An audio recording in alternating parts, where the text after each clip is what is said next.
அஸ்ஸலாமு அலைக்கும் வரஹ்மத்துல்லாஹி வதஆலா பரகாத்துஹு.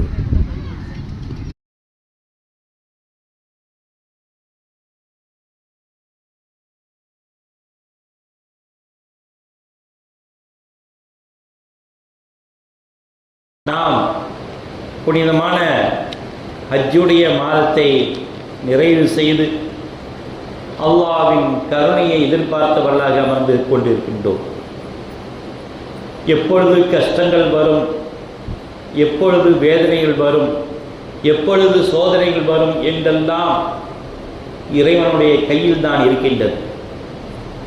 இன்று ஹஜ்ஜிக்கு சென்றவர்கள் எத்தனையோ பேர்கள் இன்னைக்கு வஃபாத்தா இருக்கின்றார்கள். ஏனென்றால் ஹஜ்ஜி செய்யக்கூடிய நேரத்தில் வஃபாத்தாகக்கூடிய பாக்கியம் அவர் ஹாஜியாகவே சென்றிருக்கின்றார்கள். அப்பேற்பட்டவர்களுக்கு நாம் என்றென்றும் துவா செய்ய கடமைப்பட்டிருக்கின்றோம். அவருடைய துவாவை எதிர்பார்த்தவர்களால் எதற்காக சொல்லப்படுகின்றது என்றால், என்னைக்கு எந்த கஷ்டங்கள் வரும் என்பது நமக்கு தெரியாது. திடீர்னு தொழுது கொண்டிருக்கின்றார் ஒருவர், அப்படியே சாய்ந்து விடுகின்றார். ஒரு இமாமத்தை தொழுக வைத்துக் கொண்டிருக்கின்றார், அது இமாமே சரிந்து விடுகின்றார். பின்னாலே மாமும் தெரிந்தவர் முன்பக்கம் வந்து அந்த தொழுகையை பரிபூர்ணம் ஆக்கின பிறகுதான் அவரை கவனிக்க முடிகின்றது. இந்த அளவுக்கு அல்லாஹ்வின் கையில் தான் இருக்கின்றது எல்லா கஷ்டங்களும் நஷ்டங்களும். இறைவனை நாம் தொழுகின்றோம், வணங்குகின்றோம், இபாதத் செய்கின்றோம், ஹஜ்ஜி செய்கின்றோம், ஜக்காத் கொடுக்கின்றோம்.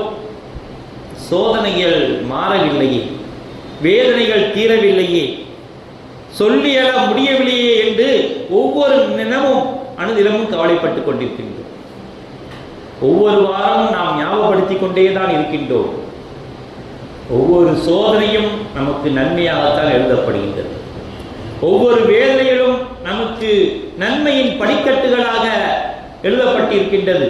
அந்த நன்மையின் படிக்கட்டுகளில் ஏறி ஏறி ஏறி சொர்க்கத்தில் நுழையக்கூடிய பாக்கியத்தை அல்லாஹ் தஆலா நமக்கு கொடுப்பான்.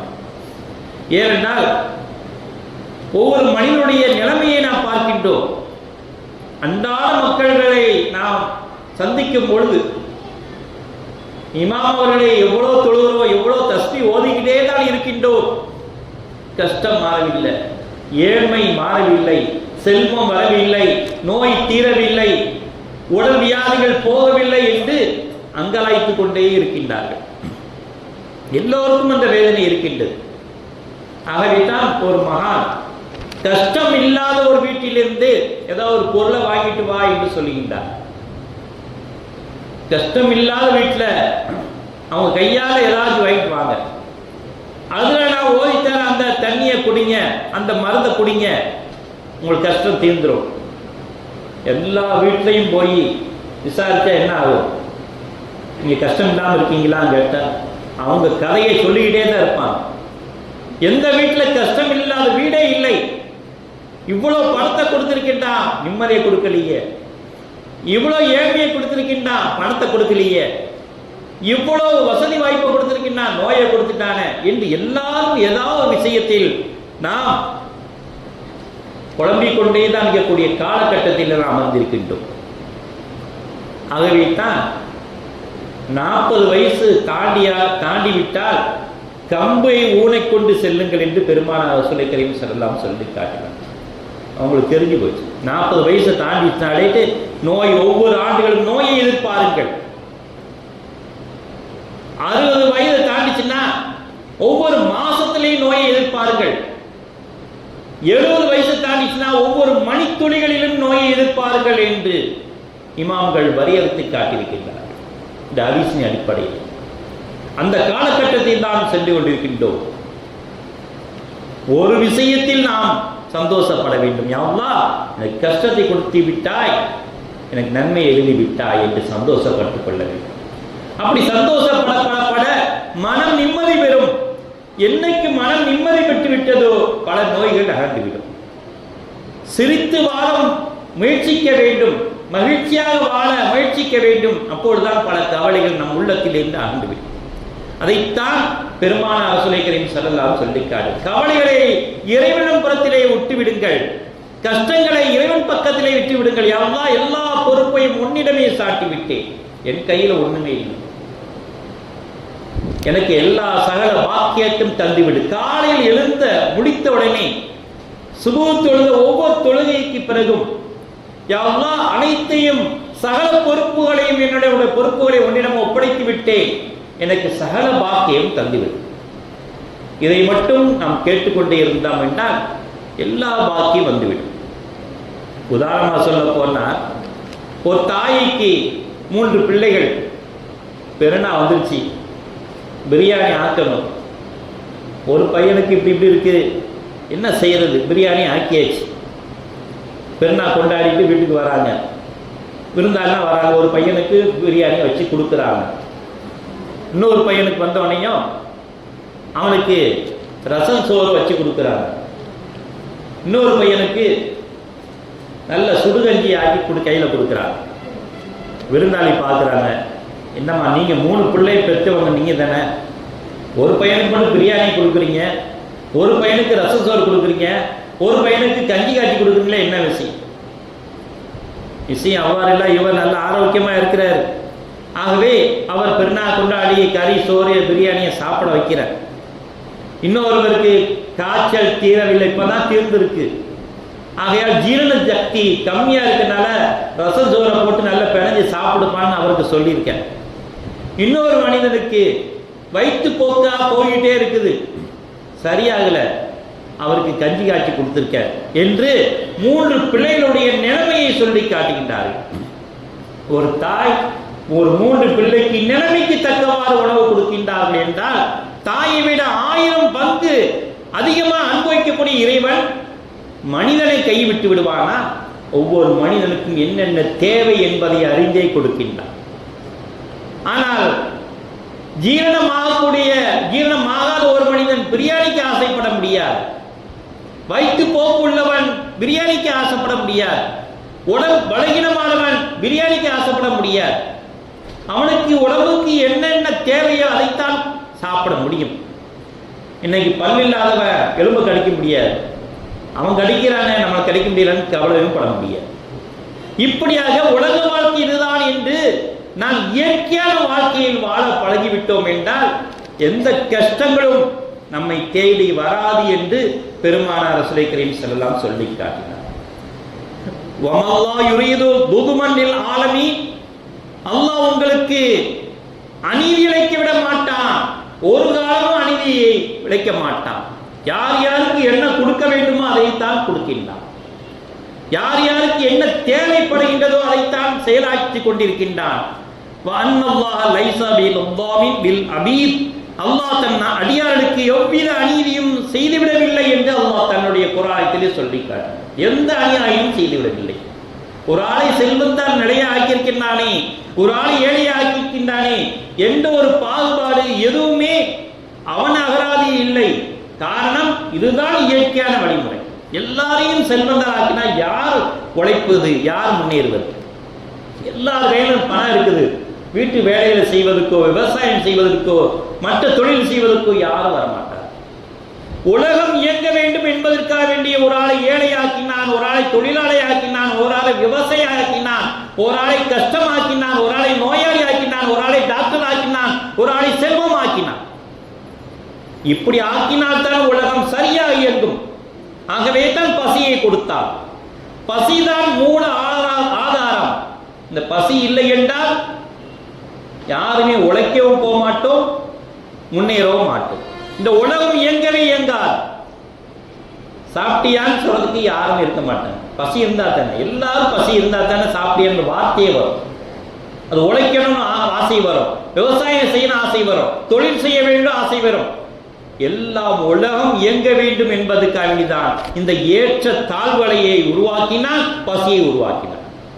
யாருக்கும் அநீதி செய்ய வேண்டும் என்பதற்காக வேண்டி அல்ல, உலகம் சரியாக இயங்க வேண்டும், சரிபட இயங்க வேண்டும் என்பதற்காக வேண்டி அவன் செய்த ஏற்பாடுதான் என்று பெருமானார் ரசூலுல்லாஹி கரீம் ஸல்லல்லாஹு அலைஹி அவர்கள் தெளிவுபட சொல்லி காட்டினார்கள்.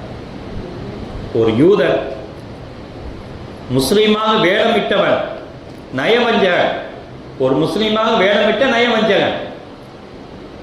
அவன் ஒரு யூதனுக்கும் ஒரு பிரச்சனை வந்து விட்டது. எனக்கு நீ அநியாயம் செய்து விட்டாய், நியாயம் வேண்டும் என்று முஸ்லிமாக வேடமிட்ட நயவஞ்சகன் சொல்லி காட்டுகின்றான். யூதனோ, நான் யாருக்கும் அநீதம் செய்யவில்லை அப்பா, நீ தவறாக சிந்திக்கின்றாய், யாரிடம் செல்வது? உடனே கஅப் இப்னு அஸ்ரபிடம் போகலாம் என்று ஒரு யூதன் சொல்கின்றார். யூதரின் பிடிவாதத்தால் அந்த நயவஞ்சகன் தான் சொல்கின்றார். யார்? கஅப் இப்னு அஸ்ரபிடம் போகலாம் என்று அந்த நயவஞ்சகன் சொல்ல, ஆனால் யூதரோ பிடிவாதமாக நபி ஸல்லல்லாஹு அலைஹி வஸல்லம் அவரிடம் செல்வோம், அப்பொழுதுதான் நியாயமான தீர்ப்பு கிடைக்கும் என்று இருவரும் நபிகள் நாயகம் ரசூலை கரீம் ஸல்லல்லாஹு அலைஹி வஸல்லம் வந்து நிற்கின்றார்கள். 2 வருட குறையும் சொல்றாங்க, நான் யாருக்கு அநியாயம் செய்யல, இவர் அநியாயம் செய்யலன்னு சொல்ற நயவஞ்சகம் இருக்காரு, இவர் அநியாயம் செய்யலங்கிறார், என்னப்பா சொல்றாரு, நீங்க தீர்ப்பு வழங்க. ரெண்டையும் விசாரிச்சு பார்க்கிறாங்க. யூதன் நியாயமாக சொல்கின்றார், இந்த யூதன் பக்கமே தீர்ப்பு வழங்கின்றார்கள். நயவஞ்சகன் விடவில்லை. இது எனக்கு பொருந்தலப்பா, இந்த தீர்ப்பை நான் ஏற்றுக்க முடியாது. நேராக போய் அபூபக்கர் சித்திக் எல்லாத்துக்கு போவோம். அங்கே போகிறாங்க, அவங்களும் விசாரிக்கிறாங்க. யூதன் பக்கமே தீர்ப்பு வழங்குகின்றார்கள். இது எனக்கு பொருந்தல, இது எனக்கு ஏற்றுக்கொள்ள முடியாது. ஆகவே உமர் ரலியல்லாஹு போவோன்ட்டு சையதுனா உமர் ரலியல்லாஹு முறையிடுகின்றார்கள். ஏன்பா ரசூலுல்லாஹ் இருக்கும்போது இங்கே வந்துட்டீங்களே, ரசூலுல்லாஹ் இருக்கும்போது அங்கே தான் போயிருக்கணும், அவங்க தீர்ப்பு வழங்குவாங்களே. அடுத்த ஸ்டேஜில் இருக்க அபூபக்கர் சித்திக் ரலியல்லாஹு இருக்காங்களே, அவங்ககிட்ட தான் போகணும், நேரே என்கிட்ட வந்திருக்கிய அப்படின்னு கேட்கும்போது, இல்லை இல்லை ரசூலுல்லாஹ் போனோம், இவங்களை தான் தீர்ப்பு வழங்கிட்டாங்க. அபூபக்கர் சித்திக் ரலியல்லாஹு போனோம், இவங்கள்ட்ட தான் தீர்ப்பு வழங்கிட்டாங்க. கடைசி அவங்கள்ட்ட வந்தோம், என்ன தீர்ப்பு வழங்க பாருங்க. அப்படியா சொல்ற, நான் அருமையான தீர்ப்பு வழங்குறேன், பொறுமையாயிரு அண்டு வீட்டுக்குள்ள போறாங்க. வீட்டுக்குள்ள போறான்னு பெரிய வாளை எடுத்து ஒரே போட், இதுதான் என்னுடைய தீர்ப்பு. யார? நயவஞ்சகனை ஒரே வீசா வீசி விட்டார். ரசூலை கரீம் ஸல்லல்லாஹு அலைஹி அவர்கள் சொன்ன தீர்ப்பை ஏற்றுக்கொள்ளாத ஒரு மனிதர் இந்த உலகத்திலே இருக்கக்கூடாது, யாரா இருந்தாலும் சரி. அவங்க அடுத்த அந்த சிலருக்கு அபூபக்கர் சித்திக் ரலியல்லாஹு அன்ஹுடைய தீர்ப்பையும் ஏற்றுக்கொள்ளவில்லை. 2 தவறு செய்து விட்டார். தைரியமாக 2 தீர்ப்பையும் எதிர்த்து என்னிடம் வேற வந்திருக்கின்றார். உனக்கு எவ்வளவு தைரியம் இருக்க வேண்டும் என்று அவரை ஒரே போடுகின்றார். யாருக்கும் அநியாயம் செய்ய மாட்டான் இறைவன், அநியாயம் செய்தவர்களை விட்டு வைக்கவும் விட மாட்டான். உதாரணத்துக்காக சொல்லப்படக்கூடிய ஒரு விஷயம். இப்படிதான் சஹாபாக்களுடைய வாழ்க்கை இருந்தது. அல்லாஹ்வுடைய வாழ்க்கை இவ்வாறு தான் அமைக்கப்பட்டிருக்கின்றது என்று சொல்லி காட்டினார்கள். பெருமானார் ரசூலை கரீம் ஸல்லல்லாஹு அலைஹி வஸல்லம் அவர்கள் அலி ரலியல்லாஹு தஆலா அவரிடம் பேரிச்சம்பழங்களை சஹாபாக்களுக்கு கொடுங்கள் என்று சொல்லும் பொழுது, அல்லாஹ் வழங்கியது மாதிரி வழங்கவா, பெருமானார் ரசூலை கரீம் ஸல்லல்லாஹு அலைஹி வஸல்லம் வழங்கியது வழங்கவா என்று கேட்கும் பொழுது, அல்லாஹ் வணங்குற மாதிரி வணங்குங்க. அப்படியா, ஒரு ஆளுக்கு 1, ஒரு ஆளுக்கு 5, ஒரு ஆளுக்கு 10, ஒரு ஆளுக்கு 20 இப்படி வழங்கினார்.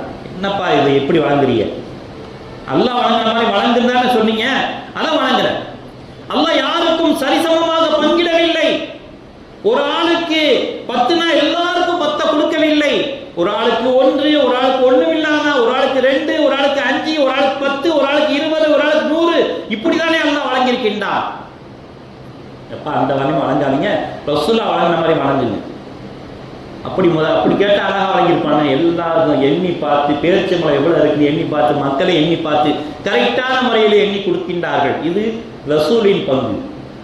இறைவனுடைய பங்கு அவ்வாறு அல்ல. ஏனென்றால் உலகம் நிலை பெற வேண்டும் என்பதற்காக அல்லாஹ் அப்படி பங்கு வைத்தார். இது நீதி நிலை பெற வேண்டும் என்று ரசூலே கரீம் ஸல்லல்லாஹு அலைஹி அவர்கள் பங்கு வைக்கின்றார்கள். முஸ்லிம் மக்களிடம் நீதி நிலை பெற வேண்டும் என்று பங்கு வைக்கின்றார்கள். அல்லாஹ் உலகம் நடைபெற வேண்டும் என்று அல்லாஹ் பங்கு வைக்கின்றார். அல்லாஹ் எல்லோருக்கும் ஒன்று போல பங்கு வைத்தான் என்றால் உலகமே இயங்காது. ஆகவே உலகம் நடைபெற வேண்டும் என்பதற்காக வேண்டி அல்லாஹ் தஆலா அவ்வாறு பங்கு வைக்கின்றான் என்று பெருமானார் ரசூலை கரீம் ஸல்லல்லாஹு அலைஹி சொல்லி காட்டினார். மற்றொரு விஷயத்திலே ஒரு நல்லடியார் எறும்பை பார்க்கின்றார், உணவை தூக்கிட்டு போகுது, ஆச்சரியப்படுகின்றார். எவ்வளவு சின்ன எறும்பு அதை விட 100 மடங்கு பெரிய உணவை தலையில் தூக்கி வைத்து செல்கின்றதே என்று பார்க்கின்றார். ஆச்சரியப்பட்டு ஒரு ரொட்டி துண்டை பிச்சு போடுகின்றார். எறும்பு வருது. உடனே அந்த ரொட்டி துண்டை எடுக்கிறார். எறும்பு ஓடி போய் எல்லா சகாபாக்களும் கூட்டு வந்துடுது. இங்கே ஒரு பெரிய ரொட்டி துண்டு கிடக்குது, வா அப்படின்னு வந்து எல்லாம் தேடி பார்க்குறாங்க. ரொட்டி துண்டை காணும். உடனே என்னப்பா கூட்டு வந்தியே, இப்படி ஏமாற்றி விட்டிய, சரிப்போ அப்படின்னு எல்லாம் போயிடுச்சு. திரும்ப ரொட்டி துண்டு வைக்கிறார். திரும்ப அந்த எறும்பு தேடி பாதியில இருந்தால் கிடைக்கிறதுனால திரும்பவும் எறும்பை கூட்டுவார். இப்படியே கூட்டி அலைய வைக்கிறது என்று பொய்யா சொல்ற. எறும்புக்கு பொய் சொல்வது பிடிக்காது. தன்னுடைய சகாபாக்கள் யாரால் பொய் சொன்னால் பிடிக்கவே பிடிக்காது, ஏமாற்றினால் பிடிக்காது. நீ ஏமாற்றி விட்டாய், பொய் சொல்லி விட்டாய் என்று எல்லா எறும்புகளும் அதை அப்படி துண்டு துண்டாக வெட்டி போட்டு விட்டது. உடனே அந்த ரொட்டி துண்டை போடுற எல்லா எறும்புகளும் பார்க்குது. நாம் தான் அநியாயம் செய்து விட்டோம், நாம் தான் அநியாயம் செய்து. தன்னுடைய தோழருக்கு அநியாயம். அது பொய் சொல்லவில்லை, ஒரு மனிதன் நம்மை ஏமாற்றி விட்டார். ஆகவே இவர் ஏமாற்றிய குற்றம் இந்த மனிதனுக்கு சார்ந்தது, நம்முடைய சஹாபாக்கள் தோழருக்கு சார்ந்தது அல்ல என்று தோழரை தலையில் வைத்து ஒவ்வொரு துண்டையும் தலையில் தூக்கி அடக்கம் செய்ய சென்றார். ரொட்டி துண்டை தூக்கி எறிந்துவிட்டு பார்த்த உடனே அந்த நல்லடியார் பயந்து அல்லாஹ்விடம் பாவம் என்று கேட்கின்றார். யா அல்லாஹ், உன்னுடைய படைப்பை நான் மதிக்காமல் விளையாடிவிட்டேனே, நீ செய்த படைப்பை நான் மரியாதை கொடுக்காமல் விளையாடிவிட்டேனே, நான் என்ன நல்லடியாராக இருக்க முடியும் என்று அல்லாஹ்விடம் கண்ணீர் வடித்து, அல் ஹல்கு யா அல்லாஹ், படைப்புகள் அனைத்தும் இறைவனின் குடும்பமாகும்.